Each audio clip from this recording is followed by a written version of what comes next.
শুভ সন্ধ্যা বন্ধুরা। তো আজকে আমরা অফিসের কলিগরা সবাই মিলে চলে গেছিলাম আমাদের সেই চাকদাম মুকুন্দনগর ঘাটে। তো মুকুন্দনগর ঘাটের পাশে আরও 3টে মন্দির করছে। এই স্পটের মধ্যে বাবা লোকনাথের মন্দিরের উপরে যে উঠলাম, রনে বনে জলে জঙ্গলে যেখানেই থাকিবে আমাকে স্মরণ করিবে, আমি উদ্ধার করব। এটি হচ্ছে বাবা লোকনাথের কথা। তো যাই হোক, মন্দিরটা খুব সুন্দর করেছে, এখনও পুরোপুরি কমপ্লিট হয়ে পারেনি। কমপ্লিট হলে পরে আরও ভালো লাগবে দেখতে। তো যাই হোক, উপরটা দর্শন করে নিলাম, আস্তে আস্তে নিচের দিকে এগোবো। তারপরে আরও তো মন্দির আছে, দর্শন করতে হবে। তো নামার পথে বাদিকে চাঁদরা খুব সুন্দর লাগছিল, তার উপর দিয়ে ফুল গাছগুলো কুড়িয়ে উঠে রয়েছে, খুব ভালো লাগছিল।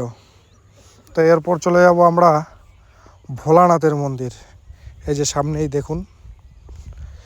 হে ভোলেনাথ, সবাইকে ভালো রেখো, আমি নিজেও ভালো নেই, আমাকেও পারলে একটু সুস্থ করে দিও, তাহলে খুব খুশি হব। চলো, হর হর মহাদেব।